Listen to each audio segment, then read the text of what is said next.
The fires continued to blaze through the night, upending the dreams and the hopes of the town. The burning apartments and houses fell down, collapsing and crumbling into the black dust. The aid workers in whom they'd all put their trust were absent for federal disaster relief, was cut from the budget. What terrible grief the town endured, void of felicity now. A young woman ran as sweat dripped from her brow. Her whole body ached and she struggled to breathe. The fire behind her did rage and then seethe, and she was the last to escape from the vale, the flames growing hot as she ran there uphill. She cried out in pain as the heat grew intense, and from the black smoke there was just no defense. She fell and then sobbed, thus succumbing to pain. There's no way here out, she thought. What was to gain by heaving and struggling in agony's way? She might as well stop. There was no help that day, for the firefighters would not reach in time.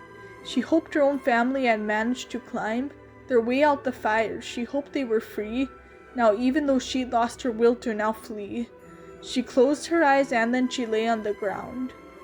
With all of the anguish she felt herself drown, the pain turning numb, for the end was now near. She felt no hope in her, nor pain and nor fear, for it'd soon be over, her life would be gone.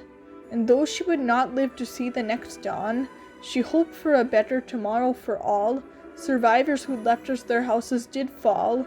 Her vision turned black, she was ready to fade. Just then newly clean air did come to her aid, surrounding her face so she could breathe again. She sat up and gasped as the heat faded then, and turned and she stared. Though the fires did blaze, she now was immune, so the heavens she praised, for now she would live on and survive that day. But who had now saved her from doom's deadly way? She looked above and then her eyes did go wide. She saw a young fairy who above did glide, and landed right next to her, stretching her hand. "Let's go," she then shouted, "the rest of my band is fighting the fire to save your friends here. We'll take you back home to be healed and lungs clear."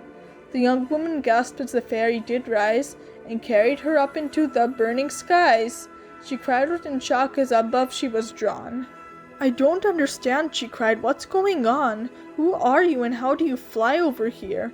"My name is Aponi," said her fairy peer, "and I am a fairy who defends the earth. I'm sorry, but right now there isn't a dearth of dangers that could now befall us right here. I'll answer all questions as soon as we're clear, but just tell me, what is your name here, my friend?" "I'm Allie," she answered. "You're quite a godsend, so thank you so much for your saving my life." "I'm sad," said the fairy, "you're dealing with strife.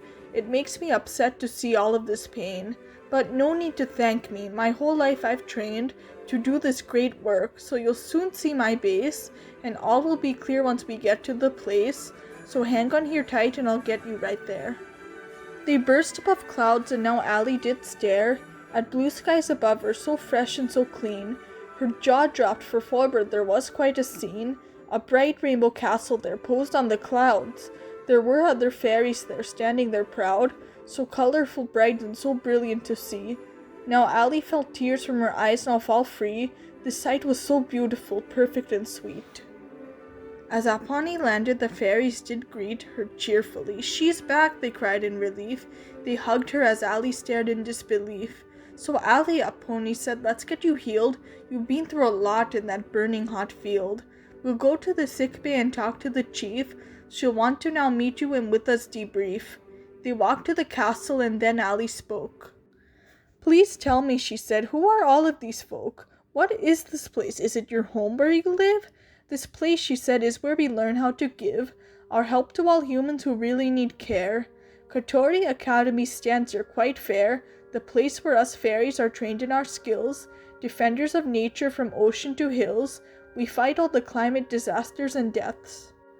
My kin have lived here since the very first breath of dawn, when all nature was conceived and born. Indigenous to this land, we've always sworn to save and protect life to the very end. And even when settlers came here to upend and steal this land's riches, we still didn't sway from our goal in bringing smiles to every day. Now look here, we've reached the infirmary here." She helped Allie sit on the cot and then peered in her eyes. She made sure that Allie was fine. Completing the checkup, their hands did entwine. The fairy did comfort her through her own tears. Now Allie was scared. Right now all of her fears were hitting her. Where was her family now? She wanted to find them, but find them soon how? She dried her eyes as a knock came on the door. A tall fairy entered, her dress swept the floor, and Allie was shocked as she bowed to them both. Diane's my name. I have taken an oath to help save the world from these horrible woes. Young Allie, you must know what down there arose were wild forest fires, a climate collapse, a crisis unknown to have ever elapsed. I fear this is just the beginning of gloom. Humanity's made a world ready to doom us all to oblivion soon to be gone. The burning of fossil fuels has made a spawn of climate crises where this temperature rise is forced and unnatural, made to extreme highs, and all the pollutants do mess with the air. Young girl, you must know this is quite a real scare, and all of these crises will soon magnify. I don't know, said Allie, how possibly why these climate catastrophes are caused by us. About these sea temperatures you make a fuss, but still we have cold winters. This makes no sense. How can there be global warming right here hence, if still there is cold and the seasons do change? And why do you blame humans for the wide range and these climate crises? How is this our fault? Because, said the chief, when industries assault the earth while extracting energy and fuel, the temperature fluctuates in manners cruel, between hot and cold, wet and dry, balance gone. The natural disasters attack with great brawn, and then as the oceans get hotter and rise, more weather catastrophes cause the demise of so many innocents like you so hurt. I won't unilaterally on you revert all blame, for I know not all humans are wrong. I know there are many who stand out there strong and try all their hardest to push out the hope that government policies will scale the scope of big business power which harms all the crowds of impoverished people. Right here in the clouds, we train all our fairies to fight for your lives. And yet it is not enough to merely strive to defend the creatures so harmed on the earth. We need to protest and with all of our worth convince those in powers to change what they do. But how, said Aponi, can we make it through? The humans don't even know fairies exist. We'll merely be shot down, our queries dismissed, while crises continue to harm all the folk. I think then, said Allie, it's time to invoke our hopes and our dreams to make our wish come true. We'll go down to Washington, make our way through the top of the chain and convince them to stop. Enough is enough, all these wrongs should now drop, so billionaires don't get away with these crimes of hurting our planet and bringing end times. Let's make our voice heard and save all of our friends. Agreed, said Aponi. Let's now make amends and create a plan to convince those on top. We'll go to the president, ask him to stop now cutting the programs for crisis relief. With your consent, we'll go soon, Diane, chief, to push for protections for nature and life. It will be quite hard, we'll face plenty of strife, but still we can't give up, our future's at stake. You girls please be safe, said the chief with a quake in her voice. The president won't like to hear that he's doing wrong, he won't lend you his ear. That Narcissus Orange will surely complain, because he's so thin-skinned and surely so vain. Be careful, young girls, but still fight for what's right. No matter how dim will appear every night, you continue on and be brave and be bold. Let's talk, said Aponi. Together we'll mold our words. We should plan what we'll say to them all. We'll show them our research, which isn't so small. It's so comprehensive, explains what to do. So we have a plan to combat crises true. Let's go to them soon to present what we found, and soon we will spread all the info around and convince the Congress to end all these sins. I so hope, said Allie, will find my own kin, my family whom I'm quite so worried about. We've been separated and I really doubt that they'll have their cell phones, so how will I find my parents whom now I have left there behind? I hope they are safe. What if now they have died and no longer here? She became teary-eyed.